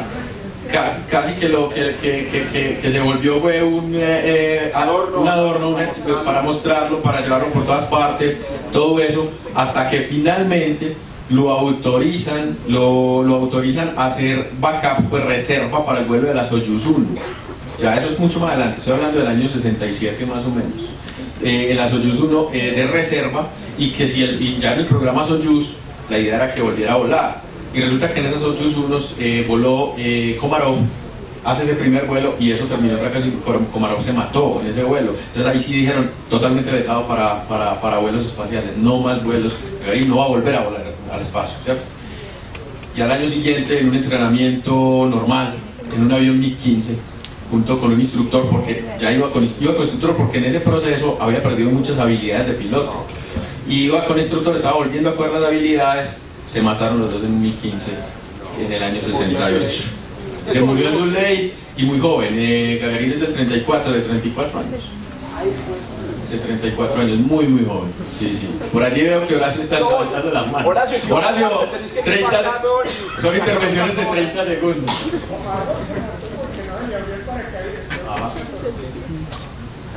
Así como después se mató En un 1015. Por lo que más lo consideraron porque tuvo la frialdad de desviarlo del pueblo de se estrelló de gusto porque era un pueblo, porque cambió que caer en un pueblo. No intentó siquiera. Claro, Horacio, que eso hoy en día está siendo discutido ya. En una investigación de hace 2 años para acá. Y, o sea, sí, en su momento, pero interesante porque hay una investigación ahora en la que Alexei Leonov, otro cosmonauta muy afamado, primer hombre en hacer una camioneta espacial, él por ahí en estos días estaba mencionando que cuando ellos estrellaron él estaba pilotando un helicóptero cerca y que él escuchó varias explosiones y la investigación, 2 explosiones antes de 2 explosiones sónicas antes de la estrella de Gagarin. Y al parecer lo que se está diciendo ahora es que fue que les pasó un Sukhoi, otro avión de combate muy cerca, en el momento de estar haciendo la transición a velocidad supersónica y que esas ondas de choque como que los desestabilizaron de una manera terrible y los sacaron. Pero eso está en discusión, se está diciendo. Lo que pasa es que si lo está diciendo Leonov, pues Leonov es un tipo muy respetable en esto y vivió eso, ¿no? Claro. Bueno, iba a una pregunta. No, iba a un comentario. Sí. Era eso, era justamente eso. Okay. Muy bien. Así, dale, Leo. Vuelvo a la pregunta. ¿Sitio de lanzamiento o sitio de aterrizaje? Hombre, yo no te tengo las coordenadas, pero te digo, es Baikonur lanzamiento y el aterrizaje fue en las estepas de Kazajstán, Turatam, un poco más al este, pero sí relativamente cerca. Hoy en día hay un casino construido ahí por la. Lo que pasa es que decir que salió y aterrizó en el mismo sitio en la Unión Soviética. Digo, salió del mismo sitio, o sea, salió de Baikonur igual que el Sputnik. Sí, claro que sí. Bueno, y última preguntita. Respecto al cohete, o sea, porque en este momento todavía se utilizan Soyuz, ¿sí? para cargas útiles e incluso pues para personas, ¿cierto? Sí. ¿Cuál es la diferencia fundamental con los de Neper, que también son misiles balísticos intercontinentales, que también se están usando en este momento desde Baikonur, ¿cierto? Claro. Bueno, el asunto fue este. El R-7 de Korolev era un cohete que utilizaba queroseno y oxígeno líquido, y igual que el Soyuz hoy en día.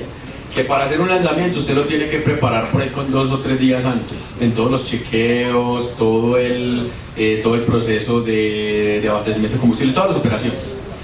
El R-7 como misil balístico duró 2 años y quedó obsoleto porque ya a los 2 o 3 años ya se dijo, hombre, aquí no se puede tener un misil que haya que prepararlo con 3-4 días, sino una cosa en la que presionemos un botón y esa huevonada salga de una vez, porque es que exacto. Entonces ya ellos se metieron en el cuento de desarrollar misiles balísticos de combustibles hipergólicos, que son combustibles en los que usted, los dos químicos si se juntan de una enciende y se pueden almacenar, no como el oxígeno líquido que necesita pues un procesamiento, una refrigeración, todo eso, se pueden almacenar en tanques.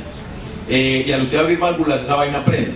Problemas, son combustibles muy corrosivos y muy difíciles de manejar, pero usted puede tener el misil cargado con combustible ahí y casi que en el momento en el que se prendió la cosa, presione el botón, abra válvulas, esa cosa de baja. Entonces el DNP es uno de esos misiles con ese tipo de combustibles.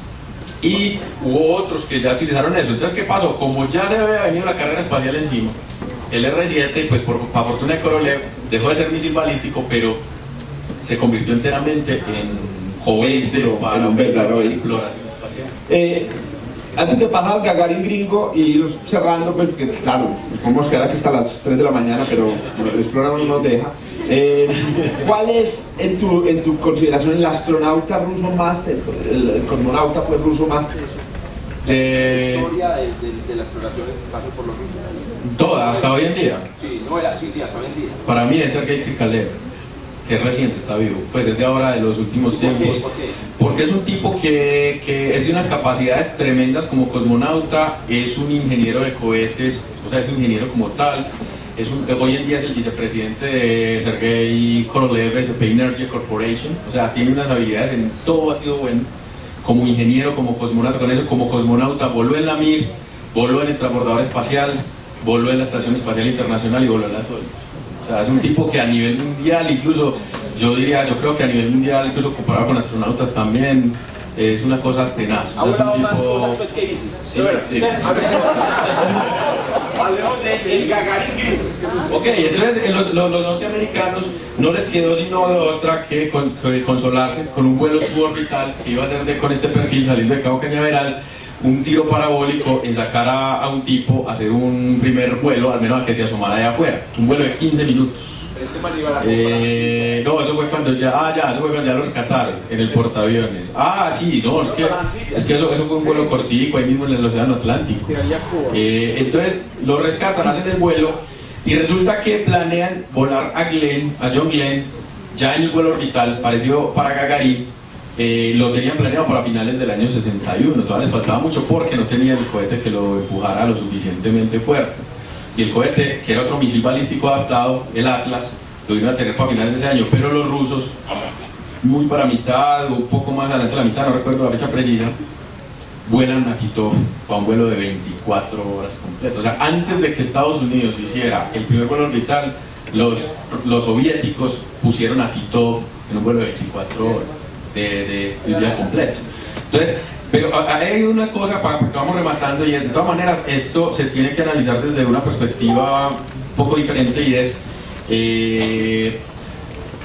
tenían el impulso que les dio a los soviéticos a hacer todas esas primicias iniciales era porque tuvieron los misiles con la capacidad, con la fuerza de sacar cargas grandes con el missile gap, o sea, con el atraso de misiles que tienen los Estados Unidos.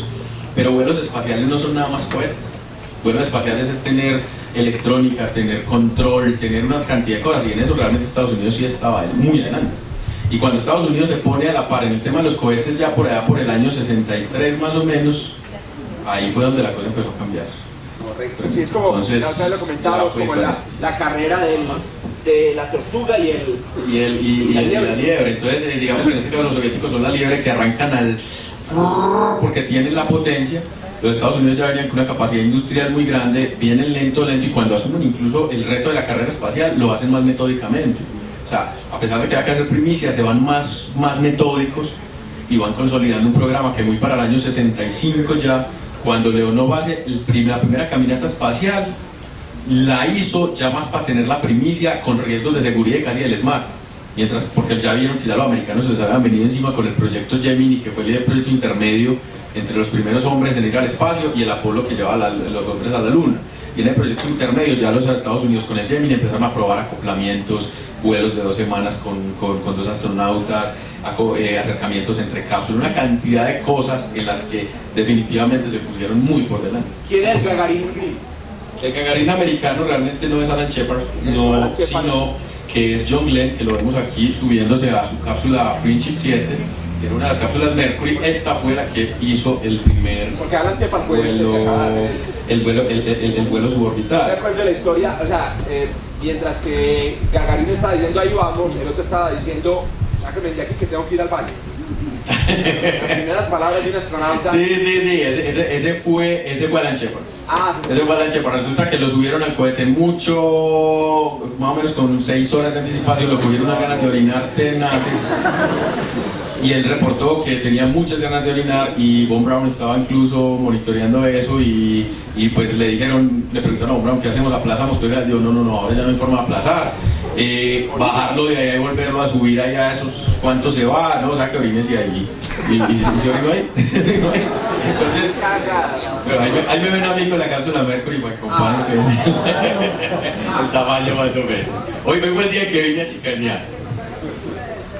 Sí, hay una película de lo que fueron los 7 del Mercury y esta parte de la era espacial que se llama The Right Stuff, que es muy buena, es una película larga donde mencionan todo lo que fue, pero del lado americano, todo lo que fue el programa Mercury. Sí. ¿Tú sabes cómo se llama la película de Gagarin? Sí, es reciente y no la he visto, pero es que es rusa, que es de 2013 y... no recuerdo el nombre. En la Antioquia se pero sí, con unas imágenes tremendas. Sí, búsquenla así, Gagarin Movie 2013 en Google y seguro que van a encontrar. Eso sí. Bueno, Gagarin gringo fue John Glenn. Fue John Glenn, primer hombre que hizo 3 órbitas en la Friendship 7. Y este es Glenn subiéndose. Era una cápsula más estrecha, pero como creo que tengo esa imagen, vamos a ver si la tengo. Esta es, como pueden ver, realmente esta es la cápsula Mercury por dentro, que era mucho más avanzada que la Vostok. Realmente era una cápsula mucho más avanzada. Y lo otro era que el objetivo con Mercury era que el astronauta realmente sí llevaba más control sobre la cápsula con el fin de testear al astronauta, de probar sobre él, no solo como un pasajero. Entonces ahí vemos joystick, vemos más botones, más cosas, y así, o sea, era más planeado. El otro vuelo realmente es muy chévere, tengo la camiseta pues y todo, porque me encantan los rusos, los soviéticos, pero siendo objetivos, el otro vuelo era más hacer la primicia y con la capacidad que tenían, eso sí, porque es que el problema también de la Unión Soviética no era solo eso, había un atraso industrial tremendo, o sea, tenían cohetes, pero si nos vamos a tecnologías de electrónica, para manejo de software, todo lo que se necesita en esto, hay un atraso industrial tenaz. Y usted, por ejemplo, la Mercury, cosas que se hacían con software y con electrónica y sensores, las puede ver en la Vostok, que se hacían con mecanismos, porque no había eso, ¿cierto? Entonces, eso también hay que tenerlo en cuenta, pues, y decir, realmente está... Vea, alguna vez, hace unos años, escuchaba a un cosmonauta por ahí en una conferencia, y el hombre le hicieron esa pregunta y así de una manera muy sincera dijo, en esa carrera espacial era una cuestión más política y por el arranque que tuvimos, pero nosotros no teníamos cuándo competir a ganar eso, o sea, no había cuándo, ya en el largo plazo, que fue lo que ya cuando Estados Unidos, yo creo que ya como para rematar, cuando Estados Unidos se mete en la carrera y todo eso, y vieron que los soviéticos les hicieron como unas 10 o más primicias, todo eso, ya se sentaron, ya estamos hablando de la época de Kennedy, y se sentaron, bueno, ¿qué vamos a hacer entonces para poder alcanzar a esta gente? Y dijeron, así es en el corto plazo, porque alguien propuso, pongamos una estación espacial, y dijeron, no, eso es para corto plazo, una cosa de 2 años, estoy hablando del año 61, en capacidad de carga nos ganan, ponen una estación espacial primero, tenemos que trazar un objetivo de largo plazo, en el que nosotros, con la capacidad industrial que tenemos, podamos desarrollar cohetes brutales que pongan cosas grandes y podamos dejarlo atrás. En el momento dicen, eso es, trazando el objetivo de poner el nombre de la luna para el año 60. Pero a mí me parece que hay un hito, o sea, hay varios hitos interesantes, portugueses para ir redondeando, porque veo que tienen aquí una imagen muy interesante. Otro hito importante es llevar, en vez de los 4 huevitos de Gagarin, llevar 4 huevitos verdaderos. Es decir, para mí ese es otro hito importante, sí. Y es llevar a 2 humanos. Claro. Rusia nunca lo logró. Sí. Nunca lo hizo. Hicieron la primicia también. ¿También hicieron la primicia? También hicieron, sí. Este fue todo el vuelo Vostok, y aquí todo el programa Vostok termina con el Vostok 6, que fue la cápsula que les mostré con Valentina Tereshkova. Pero como ven ahí, lo que es el Vostok 4 y 5, el Vostok 3 y 4, sí. fueron dos Vostok que lanzaron una y al otro día lanzaron la otra para que en el espacio estuvieran muy cerca. No volaron en la misma cápsula, pero sí volaron muy cerca. Y ya el programa que le siguió a Vostok, que llamó Voskhod, ese llevaba estaba diseñado para llevar 3 cosmonautas, pero en el primer vuelo llevaron a 2 y también se hicieron a ese hito. Y luego también el hito de los 13. Esa cápsula la vi yo, no traje la foto aquí, pero la vimos. Era impresionante, era una bola más grande, pero metían a 3 tipos ahí de una forma que eso era humillante.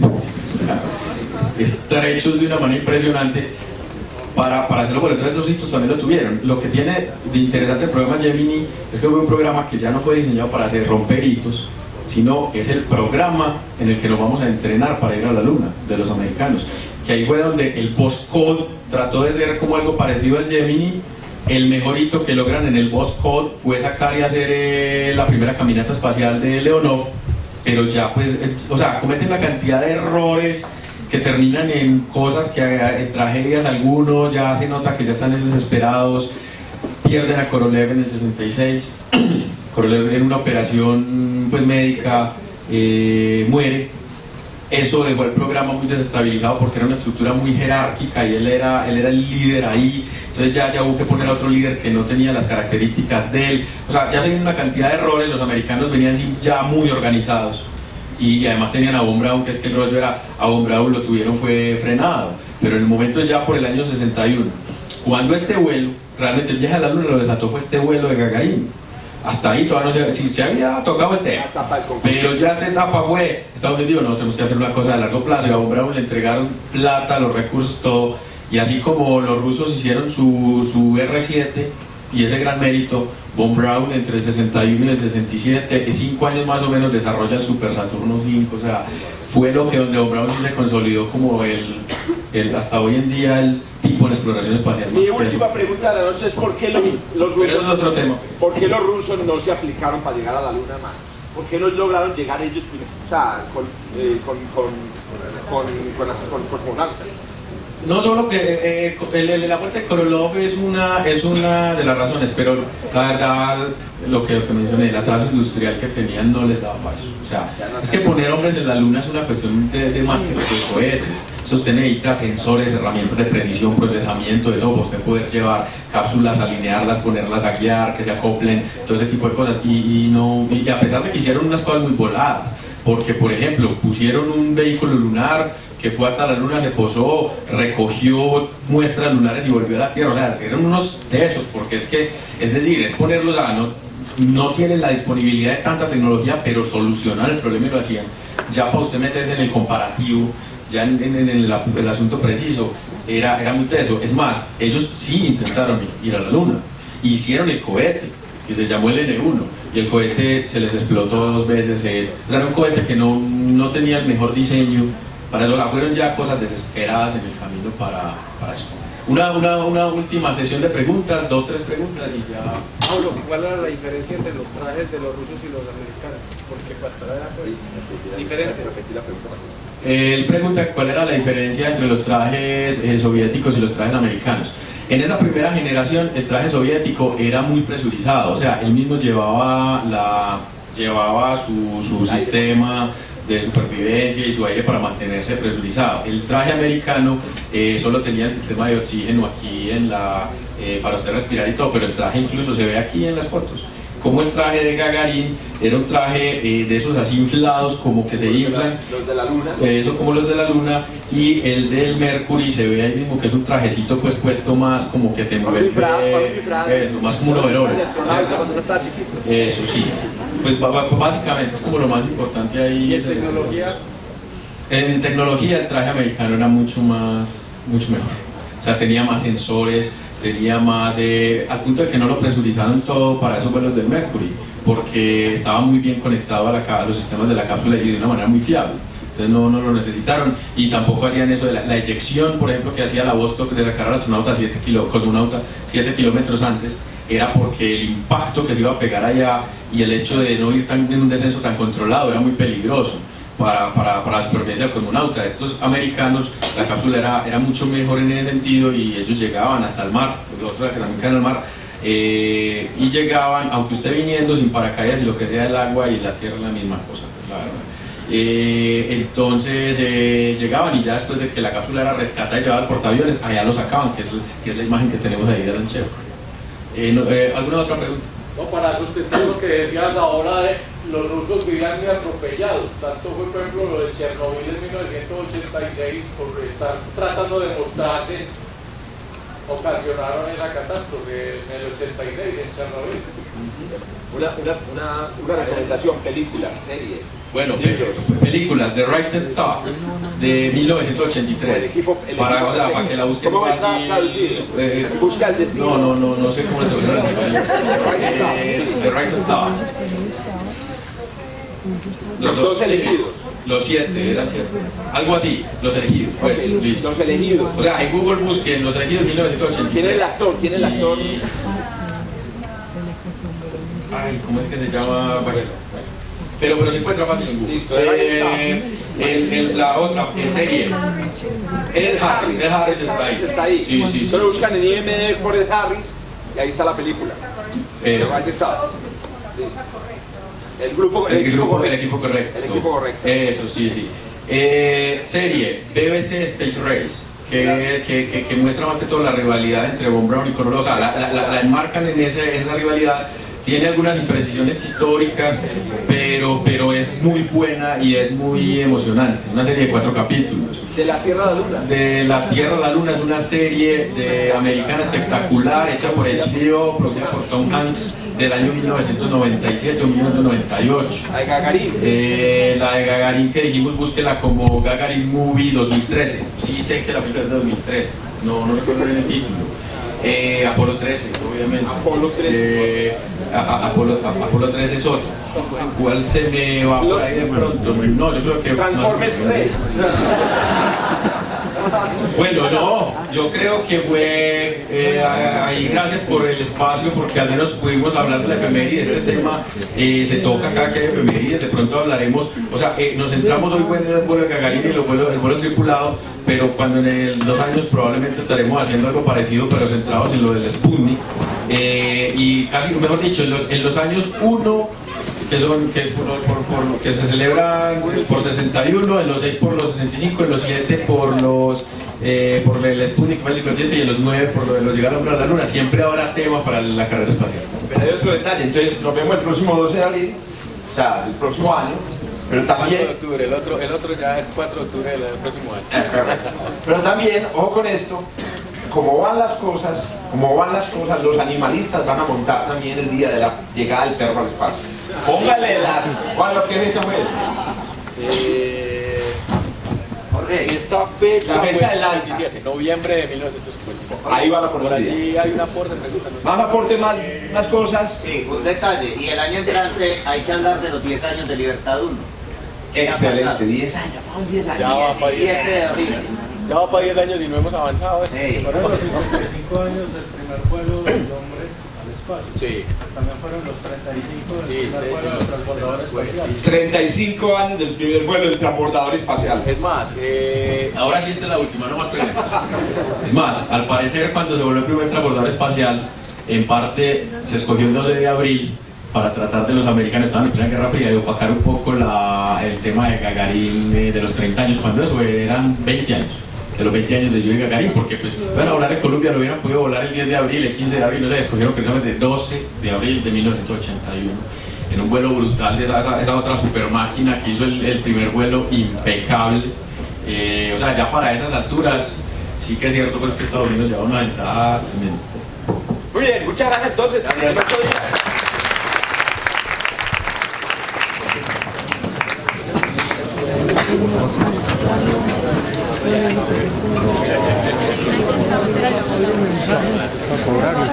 No, hombre, no,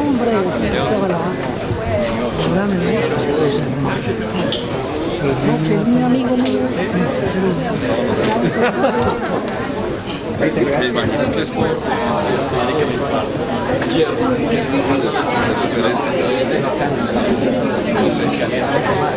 Para diferenciar. Sí, caballero, o mañana.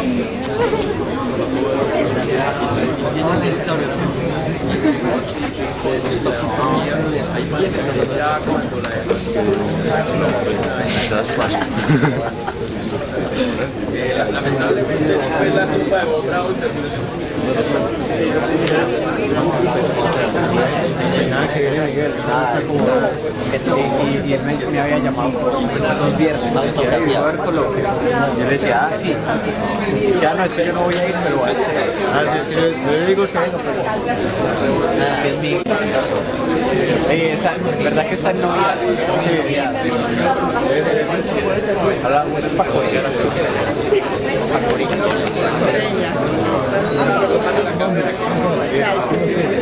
¿Cómo va?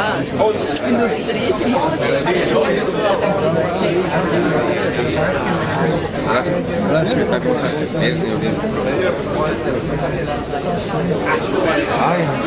¿Cómo vamos? Bien.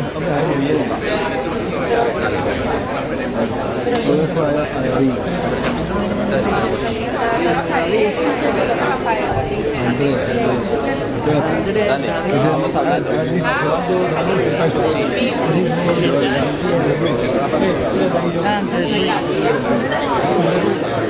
¿Cuánto me crees?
Listo, ya.